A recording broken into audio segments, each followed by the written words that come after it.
आज महाराष्ट्र विधान परिषदेच्या अर्थसंकल्पीय अधिवेशनाचा पहिला दिवस. या पहिल्या दिवसाच्या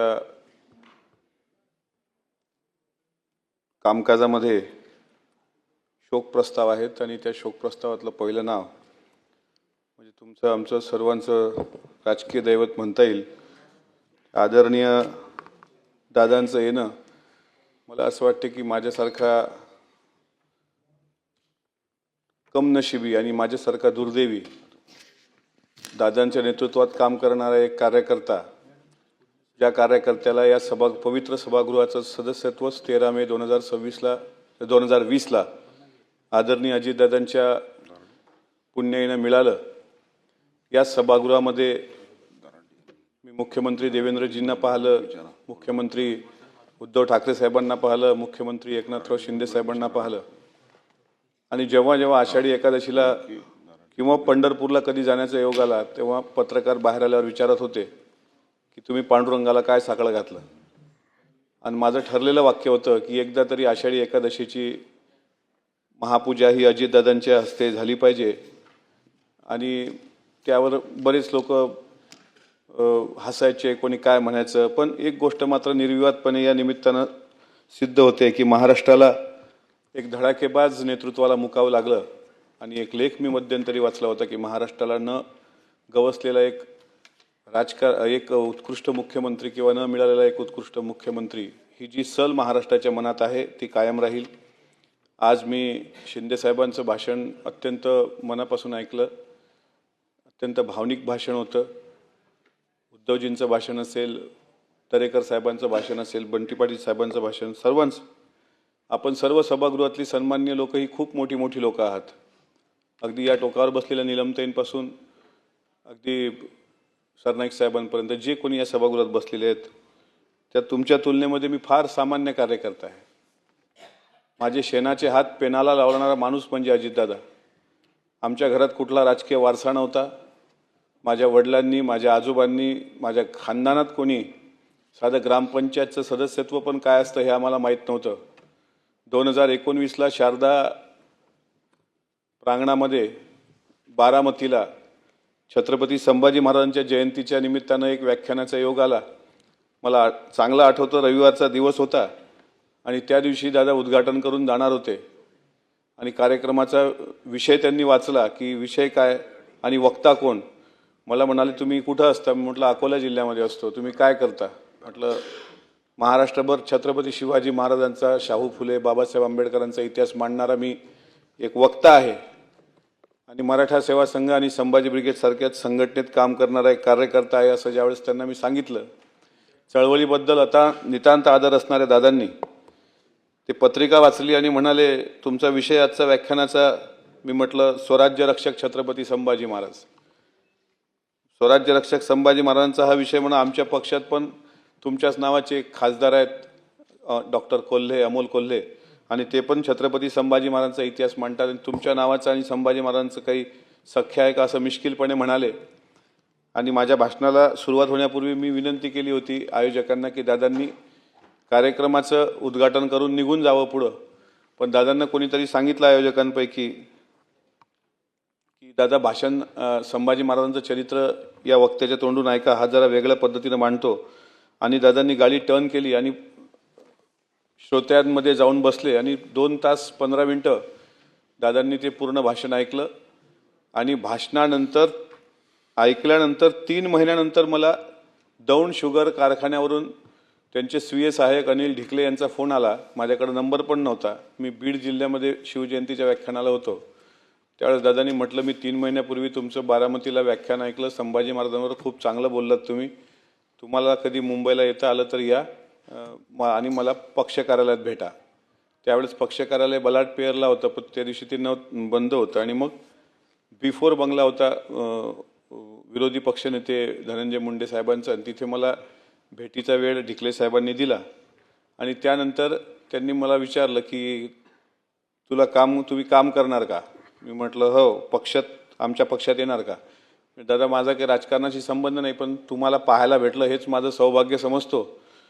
त्यामुळे तुमचं येत असाल तर तुम्हाला आम्ही पक्षात जबाबदारी देऊ. जयंत पाटील साहेब पण होते, मला चांगलं आठवतं, भुजबळ साहेब तिथे होते. हे माझा अनुभव मी सांगतोय आणि त्या अनुभवातून, कारण माझ्यापेक्षा सर्व अनुभवी लोक आहेत. तुम्ही प्रशासकीय अनुभव दादांचे सांगितले, पण मला एक खाजगीचा अनुभव दादांचा सांगायचा होता. त्या दिवशी झालं असं की जयंत पाटील साहेब म्हणाले की तुम्ही बूथ बांधणीचा कार्यक्रम पक्षाच्या हाती घ्या. त्यावेळेस दादा मिश्किलपणे हसले, म्हणत हा बूथ बांधणीच्या कामाचा माणूस नाही आहे, हा जरा मैदान मारण्याच्या कामाचा दिसतो, त्याच्यामुळे याला महाराष्ट्रभर आपण फिरवूया. आणि शिवस्वराज्य यात्रा खासदार कोल्हे साहेबांच्या आणि उदयन महाराजांच्या नेतृत्वात महाराष्ट्रात निघाली होती. आणि त्या शिवस्वराज्य यात्रेमध्ये सहभागी होण्याकरता दादांनी मला म्हटलं की तुम्ही या यात्रेमध्ये सहभागी व्हा. त्याच दिवशी पक्षातल्या अनेक लोकांनी पक्ष पण सोडून दुसऱ्या पक्षात गेले होते, पक्ष खाली झाला होता. आणि जवळपास दादांनी अमोल कोल्हे, खासदार डॉक्टर अमोल कोल्हे साहेब यांच्यासोबत मला महाराष्ट्रभर एक संधी दिली. शिवस्वराज्य यात्रेच्या माध्यमातून मी महाराष्ट्रभर फिरलो. आणि त्याच्यानंतर 3 महिन्यांनी 2019च्या विधानसभेच्या निवडणुका लागल्या. आणि मग मला पण लोकांनी प्रचार सभेच्या निमित्तानं मागणी केली. आणि मग आमच्या पक्षाच्या बरेच आमदार निवडून आले. महाराष्ट्र गाजवता आला, दादांसोबत फिरता आलं, प्रत्येकाच्या सभेला जाता आलं.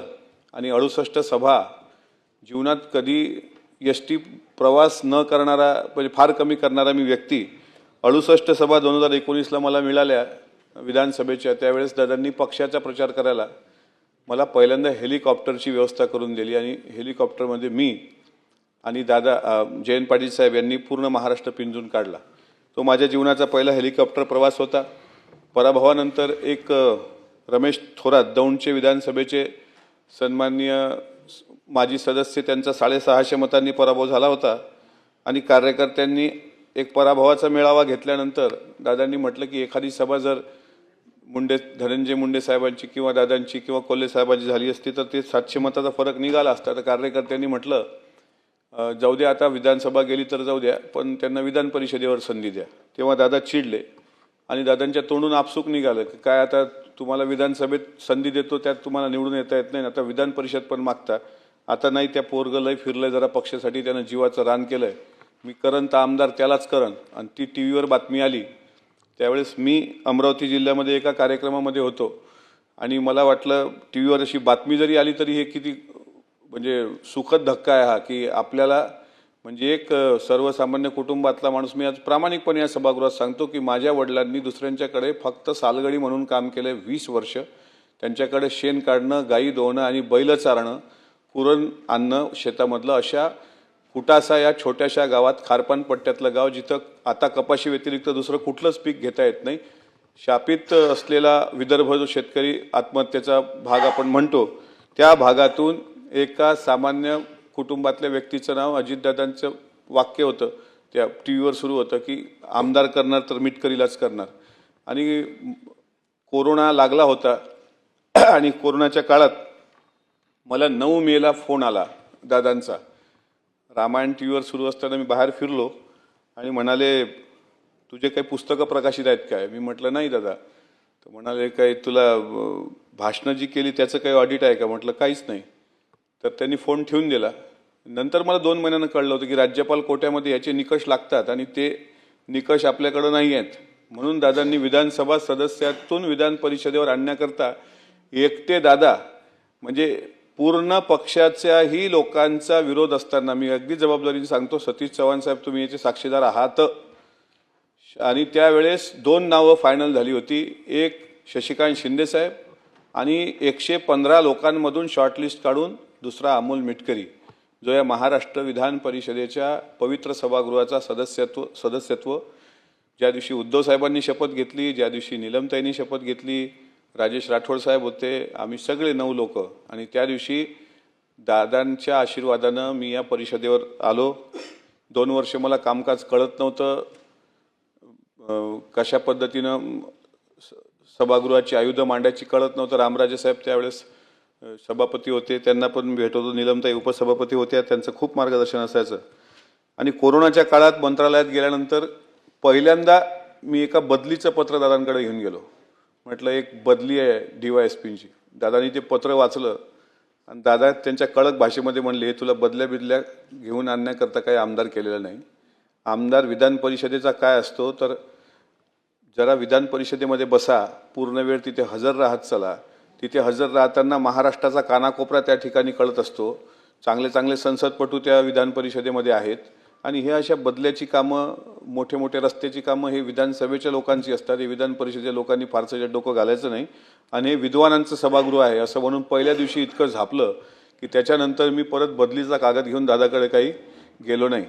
आणि शेवटी राजकारणामध्ये माझ्यासारखा छोटा कार्यकर्ता मोठा होत असताना अनेक ॲलिगेशन झाले. तसं पहिल्याच वर्षी 1 वर्ष पूर्ण झालं आणि कोणीतरी तक्रार केली की तुमच्या कार्यकर्ता जो आहे मिटकरी त्याने अकोल्यात 1.5 कोटीचा बंगलाच घेतलाय म्हणले. दादानी परत ज्या दिवशी मी एकदा आलो, दादाच्या लक्षात होतं. दादा म्हणाले, शहाण्या पहिल्याच वर्षी 1.5 कोटीचा बंगला घेतलाय होय रे. मी म्हटलं नाही दादा, असं काही नाही झालं. नाही म्हणलं, तुझी तक्रार आहे. तक्रारवर मौखिक सांगत नव्हते. तक्रार पक्षातलेच कोणीतरी माणसाची जिल्ह्यातल्या ती वाचली. म्हटलं दादा हे तुम्ही त्याचं ऐकला तर माझी पण बाजू, पण दादा दोन्ही बाजू ऐकून घ्यायची. दोन्ही बाजू ऐकून घेतल्यानंतर दुसऱ्या दिवशी मी ते रेंट ॲग्रीमेंट मागवलं आणि त्या दिवशी सांगितलं की दादा हे माझं स्वतःचं घर नाही, हे भाड्याचं घर आहे. पण जेव्हा मी माझं स्वतःचं घर बांधेल तेव्हा तुम्हाला यावं लागेल. हे 4 वर्षापूर्वी सांगितलं होतं. आणि आत्ता 13 जूनला 2025 13 जूनला मागच्या वर्षी दादा त्या घरी आले. दादाचे पाय त्या घराला लागले आणि तो दिवस माझ्यासाठी इतका महत्त्वाचा होता की ज्या माणसाने म्हणजे 2020च्या पूर्वी कागदपत्राची जुळवाजुळव करण्यापासून पासपोर्ट साईजचे फोटो किंवा छोटे साईजचे फोटो लागतात त्याच्यापासून काळजी घेताना त्यांचे स्वीय सहाय्यक अनिल ढिकले असतील किंवा आणखी एक व्यक्ती, यांनी सर्वांनी मिळून सहकार्य करून महाराष्ट्र विधान परिषदेवर मला संधी दिली. आणि मला माहीत होतं की मागच्या अधिवेशनामध्ये माझं आदरणीय नीलमताईंशी मी बरेचदा भेटत होतो आणि मग ताईंना मलाच माहीत आहे चर्चा दोघांमध्ये काय झाली. आणि मग या अधिवेशनाच्या हिवाळी अधिवेशनात शेवटच्या दिवशी मी नागपूरला दादांना भेटलो. दादा म्हटलं पुढं आता आणखी मला जबाबदारी द्या, संघटनेत मला काम करायचं आहे. तर दादा त्या दिवशी म्हणाले की 23 फेब्रुवारीला आपल्या महाराष्ट्राचं अर्थसंकल्पीय अधिवेशन आहे. त्याच्या पहिल्या दिवशी 2 वाजेपर्यंत आपलं कामकाज आटोपलं का तू 4 वाजता संध्याकाळी देवगिरीला येऊन भेट. तो दिवस म्हणजे आजचा 23 फेब्रुवारी 2026ला संध्याकाळी 4 वाजताची अपॉइंटमेंट मी अजितदादांची देवगिरीवर घेतलेली आहे. आणि आत्ता 2:15 वाजता अजितदादांचा शोक प्रस्ताव मांडायला मी जर सभागृहात उभा असेल, यापेक्षा वाईट परिस्थिती आणि वाईट काळ हा माझ्यासाठी असू शकत नाही. हे शेवटचं अधिवेशन गाजवणं हे खूप मला वाटत. आणि काय प्रत्येक गोष्टी टीव्हीवर तरी एखादी बाईट आली तर पटकन मी पहिला फॉरवर्ड दादा इम्पॉर्टंट असा व्हॉट्सअपचा त्यांचा नंबर सेव्ह होता त्यावर पाठवत होतो. पण 27-28 जानेवारी कधी मला स्टार प्रचारक म्हणून फिरवलं. म्हणजे महाराष्ट्रात विधिमंडळात मला उत्कृष्ट संसदपटू पुरस्कार जो मिळाला हेही दादाची पुण्यही त्या पाठीशी होती. लंडनमध्ये जो राष्ट्रकुल संसदीय अभ्यास दौरा होता त्यात सुद्धा दादांनी पहिल्यांदा मला लंडनला पाठवलं. जी पोरं कधी आमच्या जिल्ह्याच्या बाहेर गेली नाही तशी मुलं लंडनला जाऊ शकली फक्त दादांमुळं. माझ्या मुले आत्ता घरी आले होते. दादा म्हटलं मी वारकरी संप्रदायाचा आहे तर मी जरा शाकाहारी बेताचा माणूस आहे. तर म्हणले जे काय असेल चटणी भाकर ते द्या, फक्त शक्यतोवर गरम द्या. आणि जेवण झाल्यानंतर पोरीच्या डोक्यावर हात ठेवून कोण्या शाळेत आहे आणि अन्नदाता सुखी भाऊ असं म्हणून भरभरून आशीर्वाद देऊन गेले. मला प्रत्येक क्षण हा असा इतका म्हणजे 2020ला शपथ घेतली त्यावेळेस जन्म देणारे वडील जिवंत नव्हते शपथविधीच्या वेळेस. आणि 2026चं हे जे अधिवेशनाचं आमचे काही 9 सदस्यांचं शेवटचं अधिवेशन आहे, यात अजितदादांचा शोक प्रस्ताव येणं मला असं वाटतं ही वाईट वेळ. माझा कोणी आणखी जीवनातला कुठलाही शत्रूतला शत्रू जरी असला त्याच्यावर हे येऊ नये. कारण अजितदादाचं जाणं म्हणजे महाराष्ट्राचं शिवशाहू फुले आंबेडकरी चळवळीचं कधी न भरून निघणारं नुकसान आहे. अजितदादांना दरवर्षी भीमा कोरेगावला मी शौर्यस्तंभाला अभिवादन करताना पाहत होतो. दरवर्षी अजितदादा छत्रपती शिवाजी महाराजांचं जयंती असेल किंवा स्वराज्य रक्षक संभाजी महाराजांचं वडू तुळापूरचं जे स्मारक आहे त्या स्मारकाकरता सुद्धा दादांनी भरघोस विकास निधी उपलब्ध करून दिला. आज तुम्ही बघा 28 जानेवारीला घडलेल्या घटनेनंतर आनंद दिघे साहेबांवर जो चित्रपट आला आत्ता धर्मवीर, त्यामधलं जे गाणं आहे माझा आनंद हरवला, हे गाणं कदाचित दादांसाठी आणि आत्ताच्या महाराष्ट्रासाठी बनलं होतं का असं अलीकडे प्रत्येकाचे, ज्या लोकांनी कधी दादांना पाहिलं नाही, प्रत्येक गाव हळहळलं, प्रत्येक कार्यकर्ता हळहळला, अख्खं सभागृह महाराष्ट्र हळहळतोय. आणि अशा उपमुख्यमंत्र्यांच्या हाताखाली इतके वर्ष 4-5-6 वर्ष जे काही काम करता आलं ते आम्ही आमचं भाग्य समजतो. आमच्या कुटुंबाला एक आधार, माझ्यासारखे अनेकांचे कुटुंब दादांनी घडवले. पण जर संतवचन असं आहे की याच्यासाठी केला होता अट्टा असं आणि दिस शेवटचा गोड व्हावा असं जर संतवचन असेल तर दादाचा जीवनाचा शेवटचा दिवस गोड का झाला नाही याबाबत सुद्धा पांडुरंगाला भांडावं वाटतं आणि पांडुरंगाशी झगडावं वाटतं.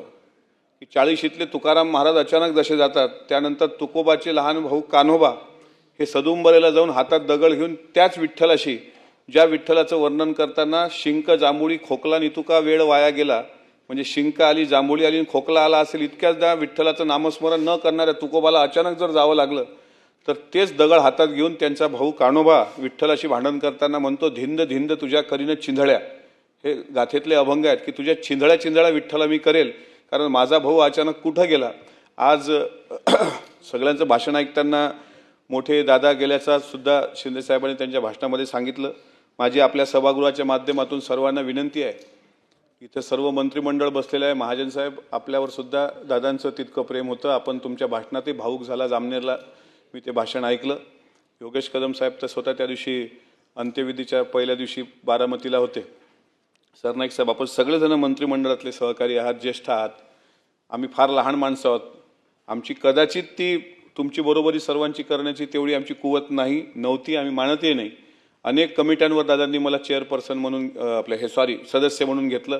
तुमच्यासारख्या इतक्या मोठ्या मोठ्या लोकांच्या या सर्वोच्च सभागृहाच्या एका खुर्चीवर बसण्याचं भाग्य, इतकंच काय 4 वेळ तालिकेवर बसण्याचं सुद्धा भाग्य, तालिका सभापती म्हणून, की मागच्या हिवाळी अधिवेशनामध्ये विनियोजन बिल मांडण्याकरता सभापती महोदय मला परमिशन द्यावी, मी चेअरवर बसलेलो असताना दादा खाली होते. हा मला असं वाटते या 6 वर्षातला सर्वात मोठा सर्वोच्च क्षण आनंदाचा होता.